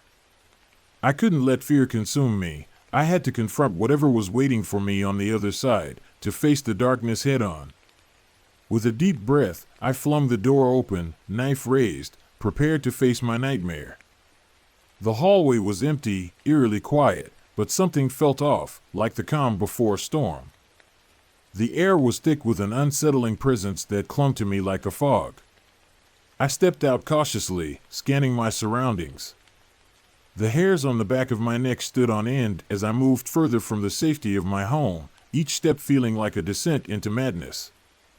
And then I saw it, the shadow darting around the corner, hauntingly familiar, as if it were a piece of my own psyche. I chased the silhouette, driven by a primal instinct to understand this terror that had taken root in my mind. As I rounded the corner, I was met with a sight that caused my heart to drop into my stomach. A figure cloaked in darkness, eyes glinting with malice, a reflection of my deepest fears. The escaped convict? But as I stepped closer, clarity emerged from the abyss. It wasn't a person at all. It was a twisted reflection of my own fears, a manifestation of my own mind unraveling in the face of terror. The figure morphed into images of the people I had read about, their torment painted across my subconscious, their screams echoing in my ears. I was staring into the abyss, feeling lost in a labyrinth of horror, unable to find my way back to sanity. I stumbled backward, but the darkness closed in around me, swallowing my light. The whispers rose to a cacophony, each one laced with tragedy and despair, a symphony of sorrow that threatened to consume me whole. My mind crackled under the weight of their agony, blurring the lines between reality and nightmare. I clawed at my head, desperate to silence them, to regain control over my spiraling thoughts. Just when I thought I had succumbed to the madness, another surge of adrenaline propelled me forward. I turned and ran, clutching the knife tightly as if it would slice through the veil of darkness that enveloped me. I tore through the apartment complex, heart racing, a survivor escaping my own horror show, a frantic flight from the demons that haunted me. I burst out of the entrance, gasping for breath, the starlit skies above me a stark contrast to the darkness I had just fled. But even as I collapsed outside, the scratching followed me, a reminder that the abyss would always be there, lurking in the shadows, waiting for the moment to reclaim me. I could never escape the darkness. It was now a part of me, forever entwined with my existence, a shadow that would never fade. No more tales of horror could ever compare to my own. I learned that night that the true terror didn't exist in the horror stories of others. It lived within us, waiting for the right moment to emerge, to remind us of the fragility of sanity, to show us that we are all but a whisper away from our own nightmares. The laughter of the shadows echoed in my mind, a cruel reminder that I was both the observer and the observed in this twisted tale of human darkness, forever trapped in a cycle of fear and despair. Hope you enjoyed that spine-chilling experience. Now, let's move on to the next creepy tale. Ready to face more thrilling moments together? Let's dive into the next story right away. I never imagined I would be the kind of person who would impulsively buy a house without giving it a second thought. Yet, there I was, standing in front of that old Victorian in Georgia, its price slashed to almost nothing, and feeling an irresistible pull toward it. The house had a certain charm, a character that seemed to whisper promises of warmth and family gatherings. I envisioned my family thriving in a home filled with memories, laughter, and love, completely oblivious to the dark secrets that lurked within its walls, waiting to be unearthed. From the moment we moved in, an unsettling energy permeated the air, a strange blend of excitement and unease that I couldn't quite shake off. My wife, Sarah, was enthusiastic about the move, envisioning the renovations we could undertake to breathe new life into the old structure. Meanwhile, my children, Lily and Max, seemed more apprehensive, their expressions often clouded with unspoken fears. They exchanged worried glances, their eyes wide, and I brushed it off, attributing their anxiety to the typical upheaval that comes with moving to a new place. I was determined to make this work, to create a home filled with joy. The first night in our new home was unsettling, to say the least. As we settled in, strange noises echoed through the hallways, sounds that seemed to come from nowhere and everywhere all at once. I heard what sounded like distant whispers, and the creaking of the floorboards seemed to dance around me, almost as if the house itself was alive. I tried to reassure my family, claiming it was just the house settling, the natural sounds of an old building, but deep down, I felt a chill creep up my spine, a gnawing sense of foreboding that I couldn't ignore. Days turned into weeks, and the supernatural occurrences escalated in frequency and intensity. I'd often hear a soft knocking at the door, a gentle rapping that would send a shiver down my spine. But when I opened the door, there would be no one there, just the empty silence of the night. Our dog, a golden retriever named Buddy, became increasingly agitated, barking at shadows and growling at empty corners of the room as if he sensed something lurking just out of sight. Sarah and I exchanged worried glances, but I remained convinced that it was just an old house with quirks and eccentricities that needed to be adjusted to. Then the nightmares began. Lily would wake up screaming in the middle of the night, drenched in sweat, claiming she saw a dark figure standing at the foot of her bed. Max, usually the brave one, started sleeping with the lights on, convinced that something was lurking in the darkness just beyond the reach of the light. I tried to comfort them, dismissing their fears as mere figments of their imagination, the result of an overactive mind. But as the nights grew longer and the atmosphere in the house thickened with tension, I could feel the weight of dread settling on my shoulders.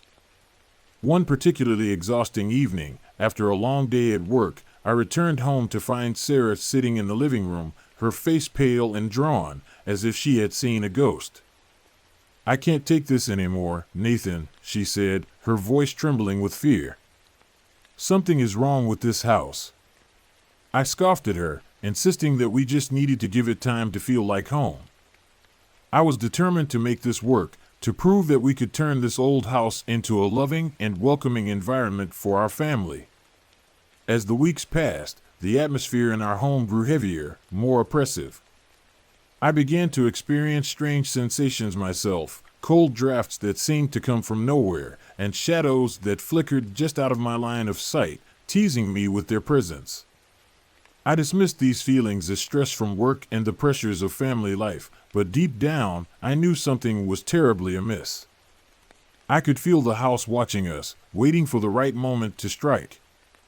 Our children continued to suffer from nightmares, and Buddy became increasingly agitated, barking at the slightest sound.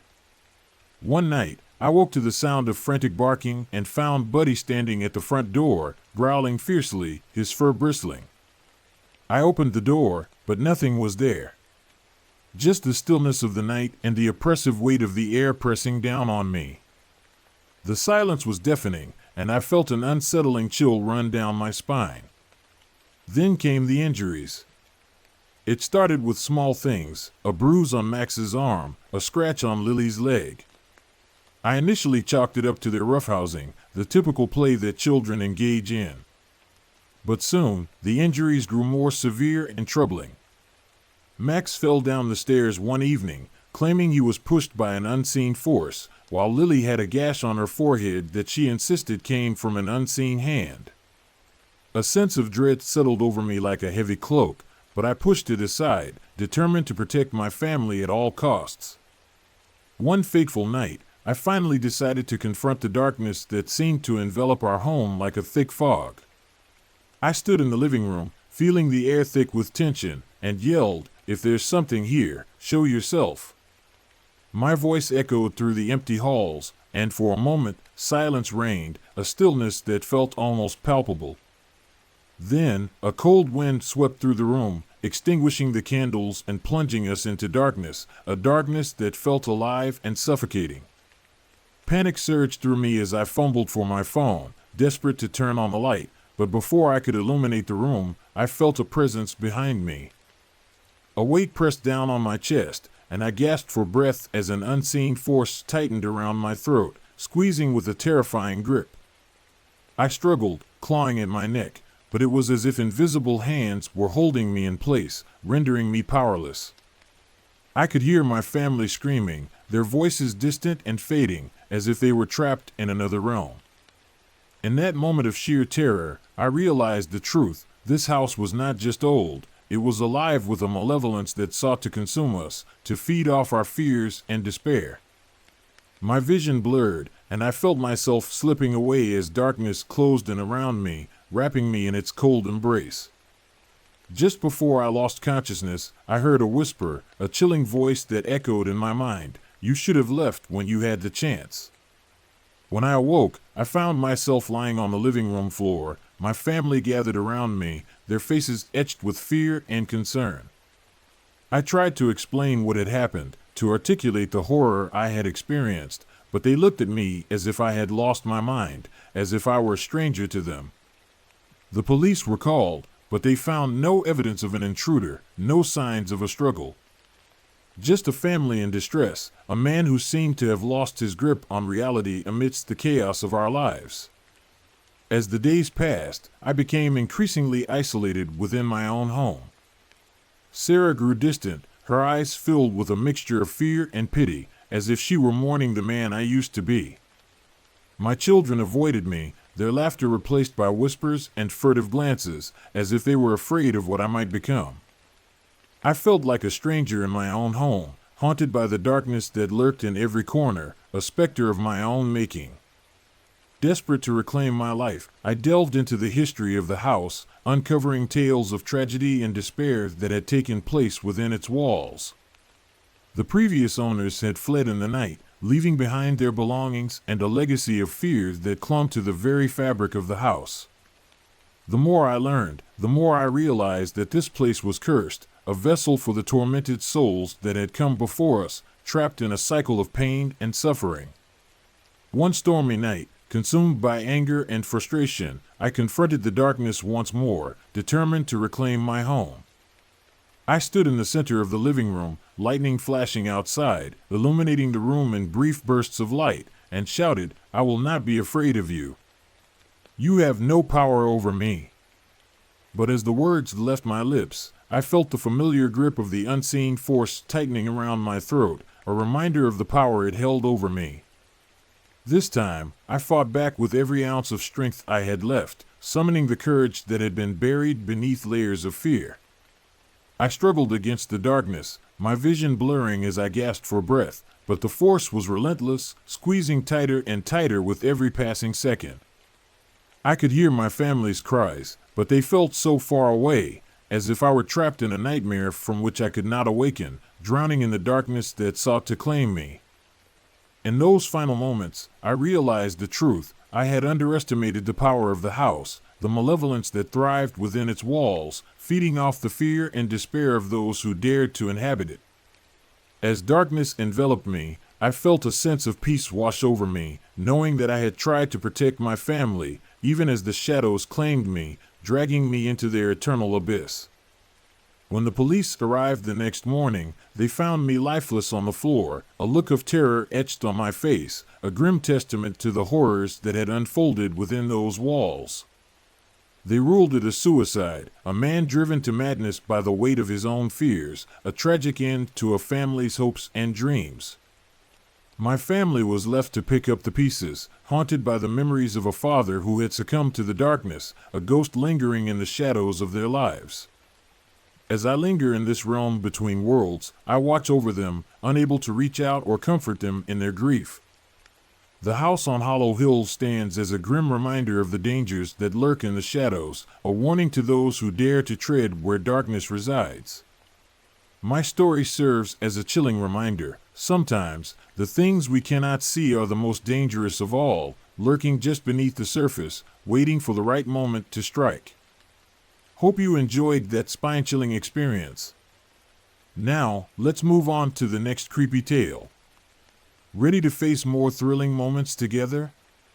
Let's dive into the next story right away. After graduating high school, I made a decision that baffled most of my friends and family. I took a job at a funeral home. While others were eager to embrace the freedom of summer and enjoy a taste of adulthood, I felt drawn to the stillness and solemnity of the dead. It wasn't a typical choice for a teenager, but there was something alluring about the veil between life and death that captivated me. My boss, Scott, an imposing figure with a kind demeanor, handed me a list of peculiar rules that must be followed during the night shift. They seemed odd at first, yet I felt an inexplicable urge to comply with them, as if they were a necessary part of the job that I needed to respect. As the sun descended and darkness cloaked the quaint funeral home, I settled into my shift on a cool July evening. The rules scrawled on the paper weighed heavily on my mind, almost like a second skin. "Do not disturb the bodies," it read, followed by "never look into the reflection of the glass coffins after midnight." At the bottom of the list was the most cryptic instruction: "If you hear a knock, do not answer." I frowned, feeling a chill run down my spine, but shrugged it off as just the overactive imagination of a teenager. Surely, there was nothing to fear in a place dedicated to honoring the dead. The hours dragged on, enveloped in a silence so thick it felt tangible, almost oppressive. My attention shifted between the meticulously arranged flowers, their colors muted under the dim lights, and the stark, cold bodies resting peacefully in their final slumber. They appeared serene, yet I could not shake the feeling that I was being watched, as if the very walls were observing my every move. Glancing at the clock, I noticed it was nearing midnight, which only intensified my unease and made my heart race faster. Suddenly, a strong gust of wind rattled the window panes, and I heard a soft thud behind me. My heart quickened as I recalled Scott's warning. I wasn't sure whether it was the wind, my imagination, or something more sinister lurking in the shadows. Gathering my courage, I decided to investigate the source of the sound. Cautiously, I walked down the dimly lit hallway, acutely aware of the chilly air swirling around me, wrapping around my limbs like a ghostly embrace. That's when I found him. A man stood hunched over at the end of the corridor, his skin discolored and rotting. The stench was unbearable, a fusion of decay and something indescribably foul that clawed at my throat. My first reaction was to run, to flee from this grotesque apparition, but something stopped me. I couldn't tear my eyes away from his horrid visage, as if some invisible force held me in place. He turned to face me, and within his sunken eyes, I saw an abyss of sorrow that seemed to draw me in. It was terrifying, yet I felt inexplicably drawn to him, as if he were a lost soul searching for solace. "Help me," he rasped, his voice a mere whisper, echoing within the confines of my mind like a haunting melody that reverberated through the silence.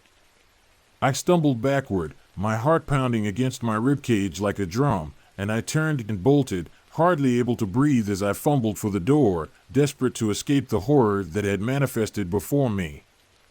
In the safety of the main room, my mind raced. The man had vanished, but guilt and fear coiled around my thoughts like a serpent. I began to question everything. Was I losing my sanity? My resolve wavered as I gazed around the dimly lit room, half expecting him to appear again at any moment. Mammoth portraits of ancestors lined the walls, their eyes seeming to follow my every move, and I couldn't shake the feeling that they were observing me, judging my every action with silent scrutiny. As the night dragged on, I heard the faint sound of a car engine outside. I stepped to the window, the flickering streetlight casting long shadows across the floor, creating eerie shapes that danced in the corners of my vision. A sleek, black vehicle pulled up, and before long, its headlights illuminated the front of the funeral home, cutting through the darkness like a knife. A figure emerged from the car, and a sense of dread washed over me. He moved with an unsettling grace, dressed impeccably, but something was off about him, a disquieting aura that made my skin crawl. Curiosity gnawed at me as I peered through the glass. The stranger approached the entrance, where he paused, tilting his head as if he sensed my presence lurking within. Chills raced down my spine, and I instinctively backed away from the window, pulling away from the sight of him. Just as I turned, a knock resonated through the air, sending ice coursing through my veins. The memory of Scott's stern warning flooded my mind. I hesitated, torn between the instinct to run and my curiosity, caught in a web of fear and intrigue. The knock echoed again, this time louder, more urgent, almost demanding. Something compelled me to open the door, to engage with whatever terror awaited me on the other side. I took a deep breath, lifting my trembling hand toward the knob, my heart pounding in my chest like a wild animal desperate to escape. But then, I heard it, a familiar voice, deep and resonant, the decayed man from earlier.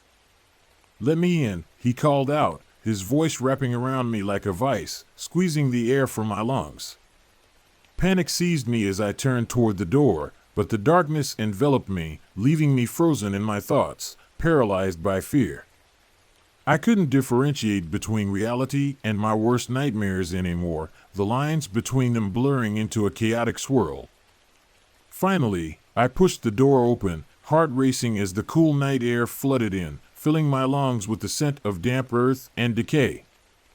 The man stood before me, yet something felt off, as if he were not entirely there. His face was blurring, the features melting into a grotesque display of horror that made my stomach churn.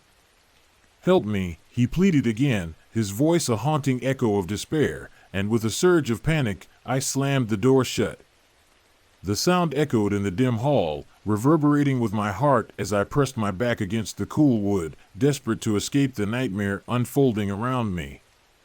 As I retreated to the farthest corner of the room, the lights flickered violently, plunging me into darkness for the briefest moment before the glow returned, casting eerie shadows that danced across the walls. My breathing intensified, and I found myself standing paralyzed by the oppressive silence.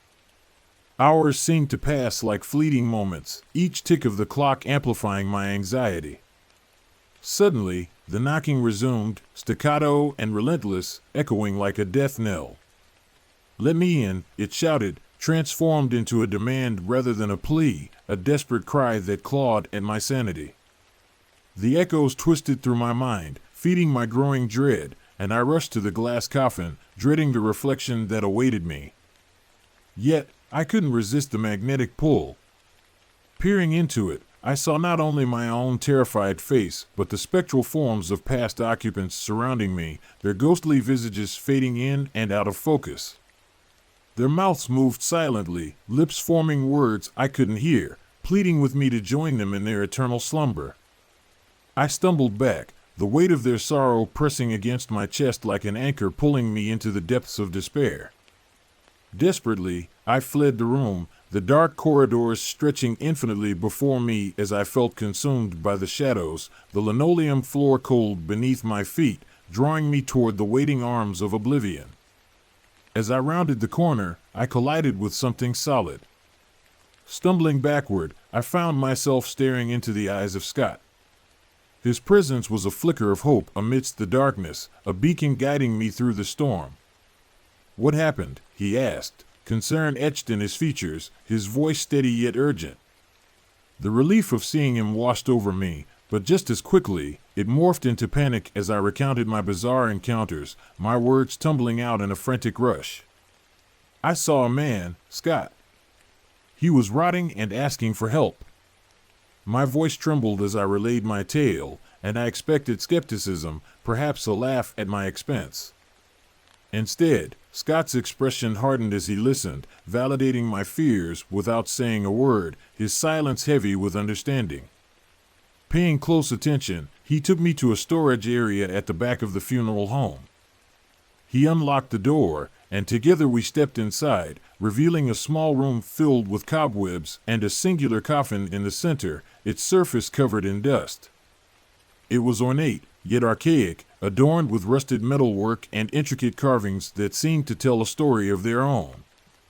This is where we house the bodies that, well, they come with stories, Scott explained, his voice low and reverent. This one belonged to a man who haunted this place for years, seeking closure. The realization struck me, could this be the man I had encountered? The thought sent shivers down my spine, a cold wave of dread crashing over me. As we stood in silence, the lights flickered again, and I felt a sense of foreboding wash over me. Suddenly, the coffin shook, and as if summoned by an unseen force, the cover began to creak open, revealing the darkness within. I grabbed Scott's arm, my heart pounding in my chest as we both stepped back, our breaths hitching in our throats. The stench of decay wafted through the air, and from the shadows, the rotting man emerged, his form grotesque yet filled with an undeniable sorrow. He looked mournful yet purposeful, directly locking eyes with me, as if he could see into my very soul. "I need you to listen," he rasped, his voice echoing in the emptiness around us, reverberating with the weight of his despair. "I cannot move on, and you, only you, can help me." Scott stepped forward, trying to reason with the apparition, but I felt a strange sense of calm wash over me as I locked onto the man's gaze, feeling an inexplicable connection. "What do you want?" I asked, surprising myself with my bravery, my voice steady despite the terror wrapping around me. I was wronged, taken before my time. "Find my killer," he implored, his voice steady now, and as he spoke, I felt a sudden rush of energy enveloping me, blurring the lines of space and time.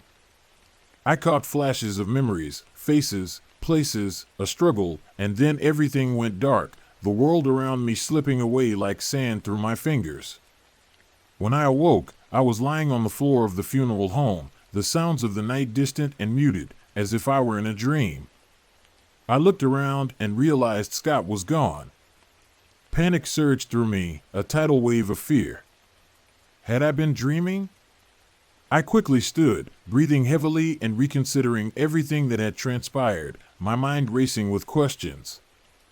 The days that followed were a haze of confusion, filled with lingering dread mixed with determination. I felt an unyielding pull to uncover the truth behind the man's death, a deep-seated need to understand what had happened to him. It became my secret mission, a way to seek justice for the souls whose stories were left untold, a quest that consumed my thoughts day and night. Though every night at the funeral home was fraught with fear and supernatural encounters, I found clarity in my purpose. I sought answers, and as I delved deeper into the shadows, I felt ever closer to unlocking the truth, each revelation bringing me closer to understanding the horrors that lingered in the air. Months passed, and with them came shocking revelations that turned my world upside down. Each step I took unveiled a piece of the puzzle, connections to the sinister past of the funeral home and dark deeds enacted decades prior. With Scott's help, we unraveled a horrifying tale that stretched back to the very foundation of the establishment, a history steeped in blood and betrayal. While the horrors had initially threatened to consume me, they instead forged me into a determined seeker of the truth, a guardian of the forgotten. The night I was locked in my own fear had become a catalyst for change, a path leading toward a singular goal, to acknowledge the dead and seek justice for their bonded spirits, to give them the voice they had lost. In time, I would realize that my job at the funeral home was not just a pathway to the afterlife, but also a bridge to the truths left behind in the cold of death. I transformed the fear into understanding, and in doing so, fostered a deeper connection to the mysteries of life and the haunting essence of death that surrounded me. Though I never shunned the shadow that crawled behind me, I embraced it, knowing it was a part of me, a reminder of the dark corners of humanity that I would continue to navigate as I walked my path, one step closer to finding peace for forgotten souls. And thus, my nights at the funeral home became not just about mourning the dead, but also about celebrating their lives, ensuring that their stories would not fade into the silence, but instead would echo through time, resonating with the living and the dead alike. All right, that's the end of today's story. Thank you for joining me on this thrilling journey through the shadows of life and death. If you enjoyed this story, don't forget to like, subscribe, and click the little bell to get more spine-chilling tales from Whisper of Horror. Remember, every soul has a story, and here, we give them a voice. See you next time. Stay curious, stay cautious, and keep whispering horror.